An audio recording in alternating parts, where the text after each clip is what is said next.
अस्सलामु अलैकुम वरहमतुल्लाहि वबरकातुहू। बिस्मिल्लाहिर्रहमानिर्रहीम। नहमदुहु व नुसल्ली अला रसूलिहिल करीम व अला आलिहि व अस्हाबिहि अजमईन, अम्मा बाद। मोहतरम भाइयों, बुजुर्गों, दोस्तों,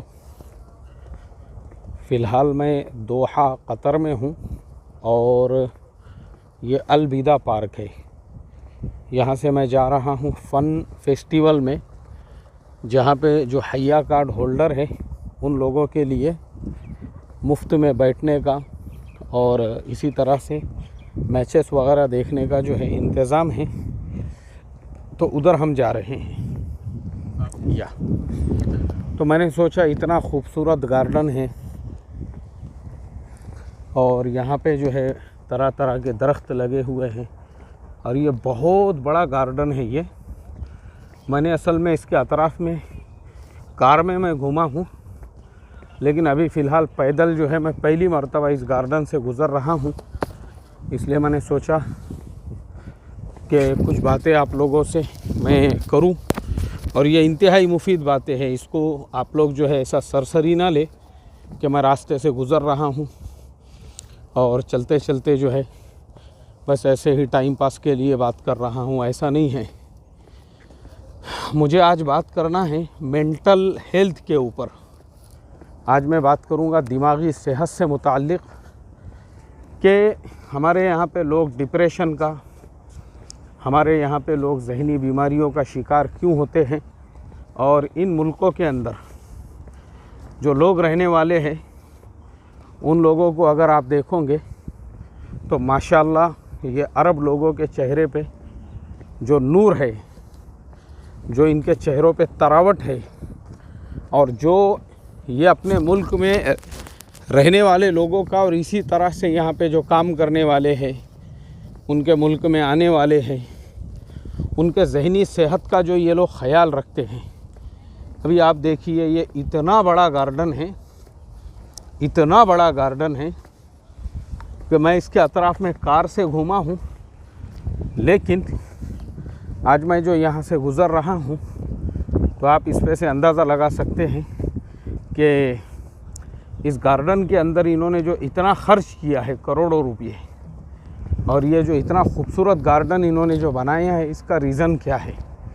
सिर्फ़ और सिर्फ इस वजह से ताकि लोग अपने ज़हनी सेहत का ख़याल रखें और लोग जो है ना वो ज़हनी तौर पर हेल्दी रहे, यानी मेंटल हेल्थ जिसे कहते हैं। असल में ये चीज़ें हमको इसलिए समझ में नहीं आती हैं, हम इंडिया के जैसे मुल्क में रहते हैं और हमारे अपने मुल्क में हम लोगों ने आखिरत का जो डेफिनेशन बना के रखा हुआ है ना, आखिरत का, तो उसके अंदर हमने ऐसा समझा हुआ है कि बस आखिरत के अलावा अगर हम कोई बात करेंगे, जैसे तफरीह करना है, अपने ज़हनी सेहत का ख़याल रखना है, इसी तरह से जो है अपनी दुनिया की जो आमदनी है, कमाई है, उसकी फ़िक्र करना है, हमने इन सब को आखिरत के ख़िलाफ़ समझा हुआ है। इसलिए ऐसे मौजू, ऐसे टॉपिक पे हम लोग बात भी नहीं करते हैं और ना ही हम ऐसे टॉपिक, ऐसे मौजू और ऐसे उन्वानात के ऊपर बात करना गवारा करते हैं। बल्कि हमको ये लगता है नहीं फालतू बातें है यार, ये फालतू टॉपिक है ये। हालांकि ऐसे ही लोग आगे चल के मेंटल बीमारियों का शिकार जब होते हैं तो फिर क्या करते हैं, आमिलों के चक्कर में पड़ते हैं। अरे जिन्नात आ गया बोले फुलाने के आंग पे या फुलाने के दिमाग पे, हालांकि वो जिन्नात नहीं होता है, वो दिमागी बीमारियां होती है, दिमागी अमराज होते हैं और आदमी उसी को अमल अमलियात से जोड़ देता है, उसी को आमिलों से जोड़ देता है और फिर चक्कर काटते रहता है आमिलों के। अल्लाह हिफाजत फरमाए। अब देखिए, मैं आपको सीरत से साबित करके बताता हूँ, अल्लाह के नबी सल्लल्लाहु अलैहि वसल्लम अपने सहाबा की दिमागी सेहत का कितना ख्याल रखते थे। तो हदीस की किताबों में ये मिलता है कि अल्लाह के नबी सल्लल्लाहु अलैहि वसल्लम अपने सहाबा के दरमियान में दौड़ के मुकाबले लगाया करते थे। कुश्तियों के मुकाबले लगाया करते थे, तलवारबाजी और तीर अंदाज़ी के मुकाबले लगाया करते थे। और सहाबा इकराम जो है वो तलवारबाजी के मुकाबले में हिस्सा लेते थे और तीर अंदाज़ी के मुकाबले में हिस्सा लेते थे। और माशाअल्लाह सहाबा की जो मेंटल हेल्थ है, अल्लाह के नबी सल्लल्लाहु अलैहि वसल्लम उसका पूरा पूरा ख्याल रखते थे।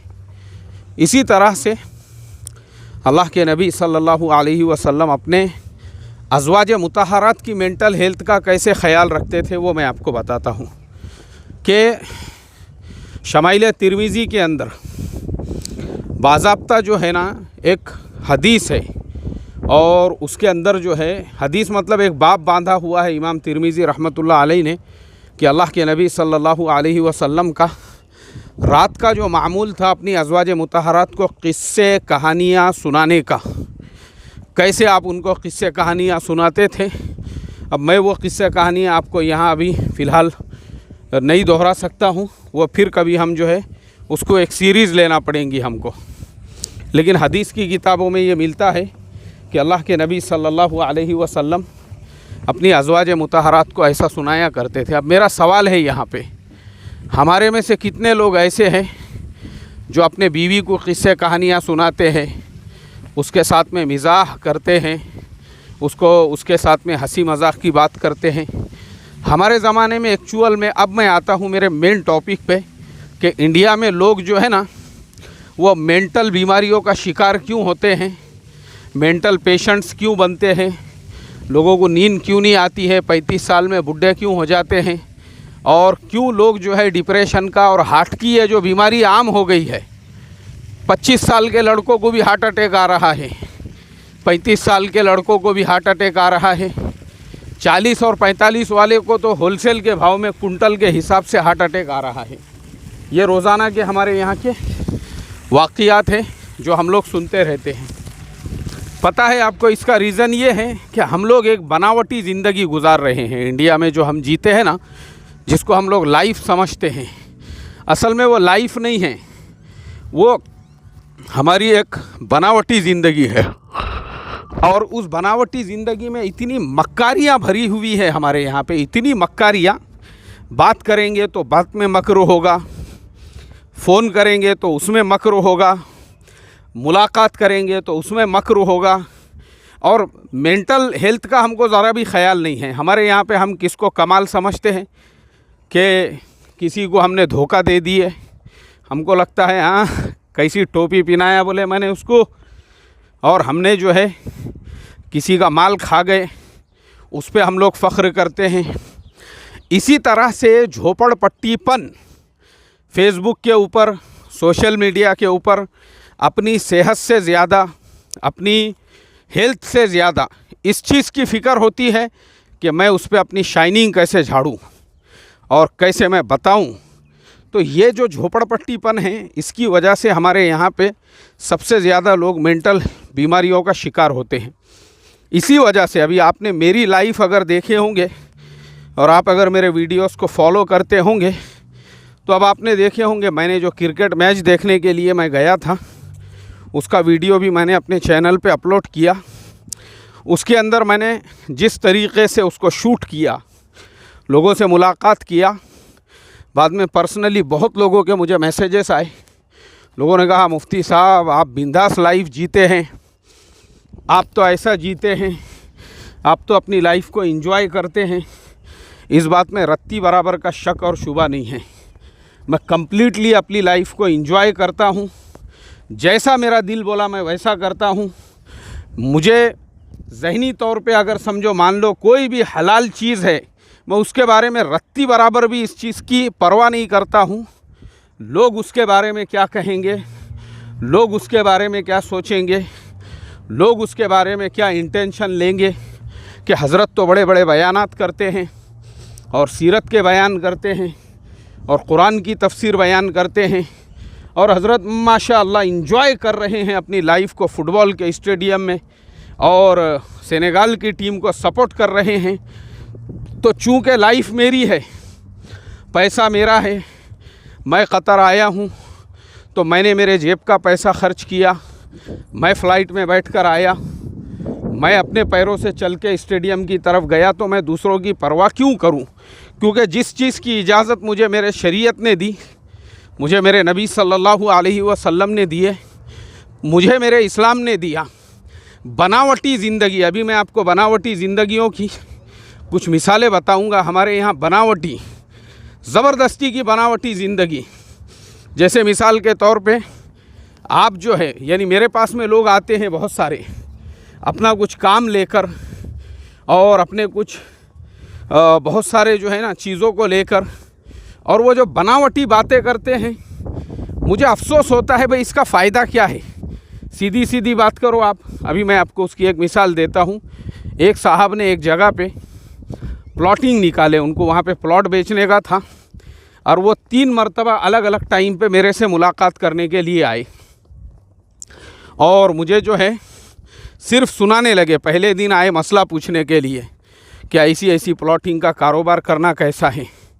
मैं बोला बिल्कुल अल्हम्दुलिल्लाह बेहतरीन है, शरई एतबार से उसमें किसी किस्म की कोई कबाहत नहीं है, आप कर सकते हैं। फिर आए 2-4 दिन के बाद, बोले माशाअल्लाह ऐसा रिस्पांस मिल रहा है वो प्लॉटिंग को, अभी मैं आपको क्या बताऊं।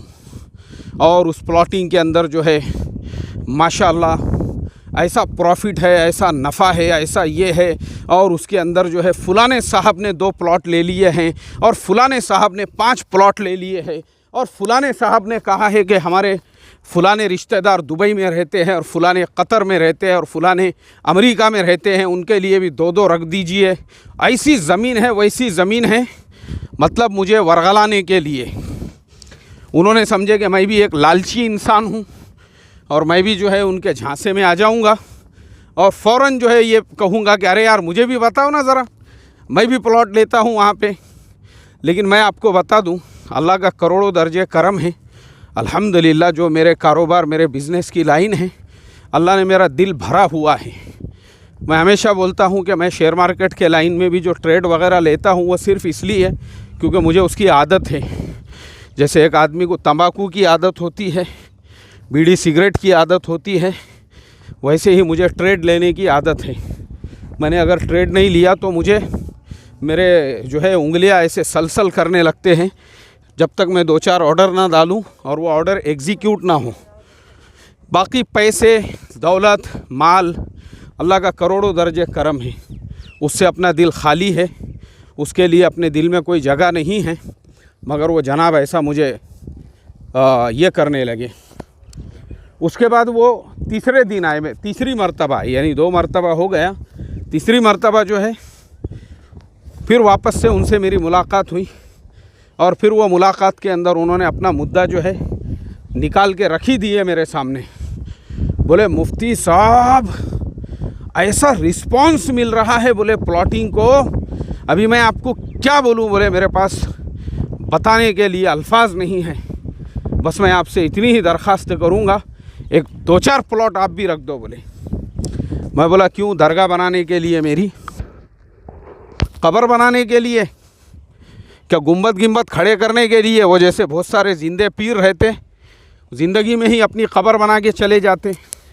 अरे भाई, मैं बोला जितना रहने के लिए घर चाहिए अल्लाह ने मुझे दिया हुआ है, अब जो बनाना है वो जन्नत के लिए, दुनिया की लालच नहीं है। मैं बोला मुझे, और फिर मैंने कहा कि मैं आपको एक चीज़ बता दूं, तुम जो पहले दिन मसला पूछने के लिए आए थे, तुम्हारा उस दिन भी मुद्दा यही था कि तुम मसला पूछ के मेरे को वरगलाओ और मुझे बताओ कि फ़लानी जगह पे आपने प्लॉटिंग निकाली है, ताकि मैं ख़ुद सामने से आपसे पेशकश करूं और ये कहूं कि मुझे प्लॉट चाहिए। जब मैंने आपसे कुछ नहीं कहा, फिर आप दूसरी मर्तबा आए और आपने जो है बताया कि कट्ठू भाई ने 5, फत्तू भाई ने 2, शमशू चीचा ने 3, रफ़ीक भाई ने जो है 5-6, शफीक भाई ने 8-10 और फ़लाने साहब ने 5-6, ऐसा सब ने लिए है और तुमने ही नहीं लिए। मतलब तुम्हारे बोलने का ये था।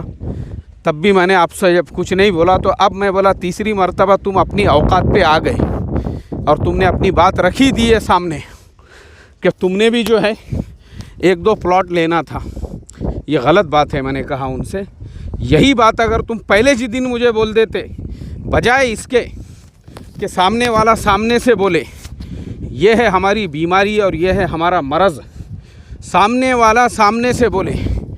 ऐसे ही मैं एक और साहब के बारे में भी आपको बताता हूँ।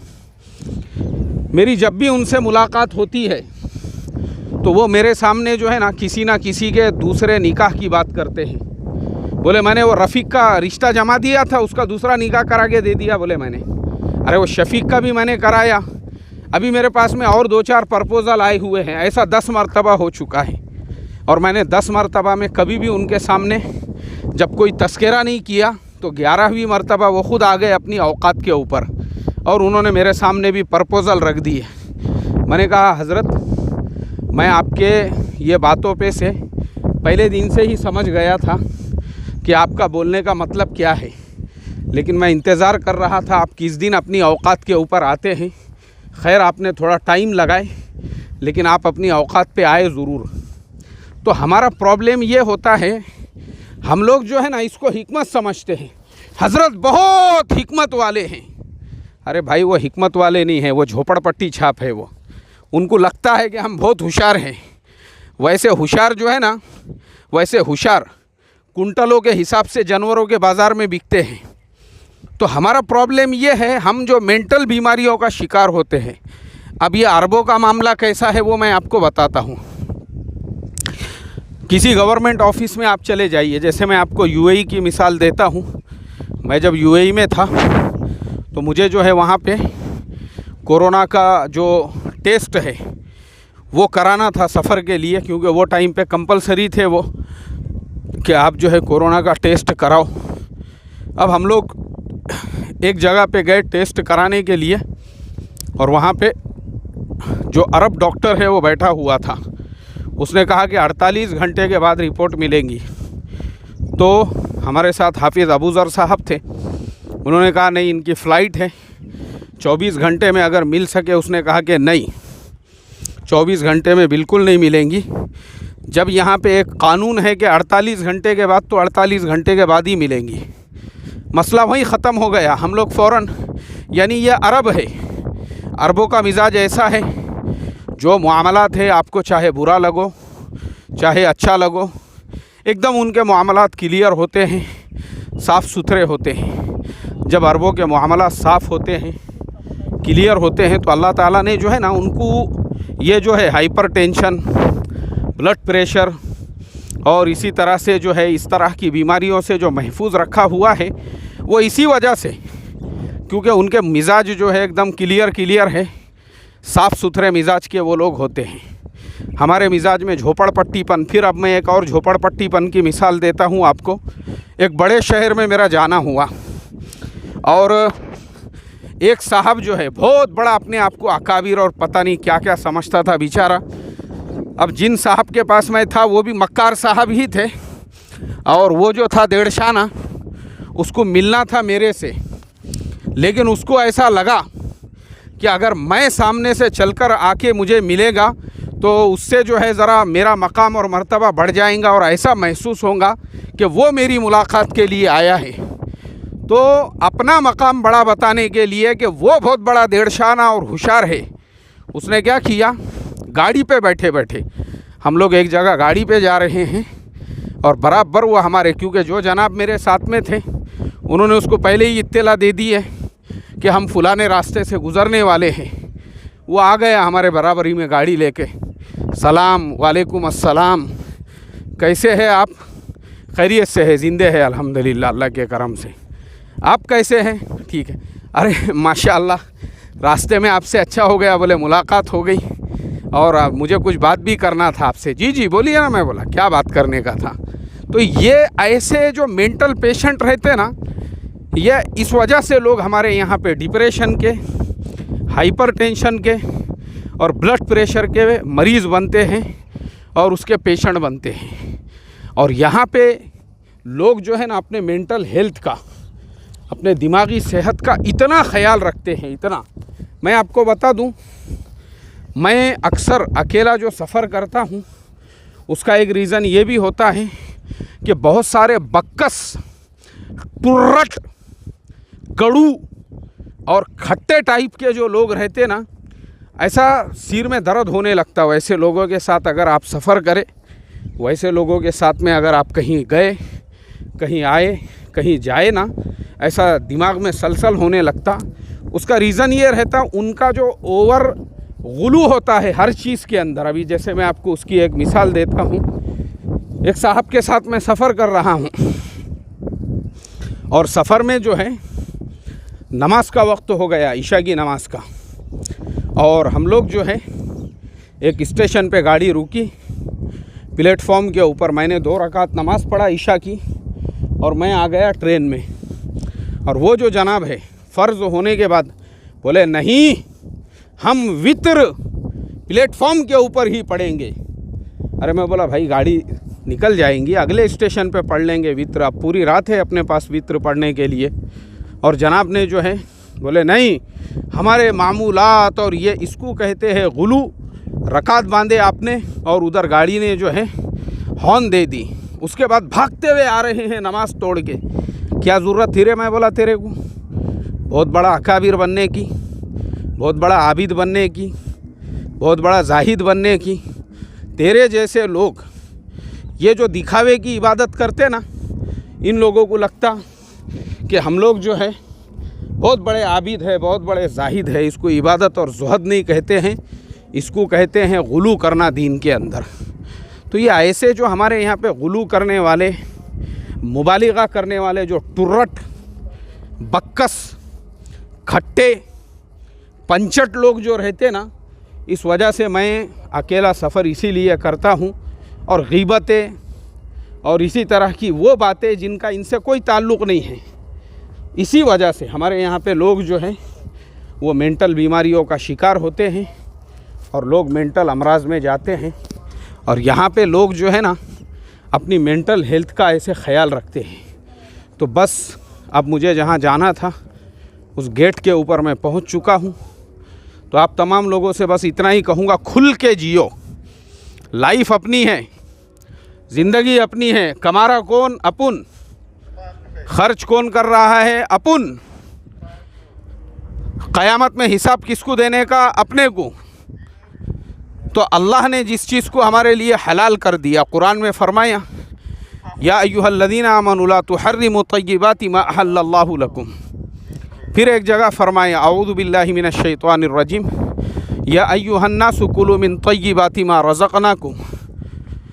फिर एक जगह फरमाया कि अल्लाह तबारक व तआला ने जो तुम्हारे लिए हलाल कर दिया है उसके अंदर तुम अल्लाह के हलाल को हराम मत करो।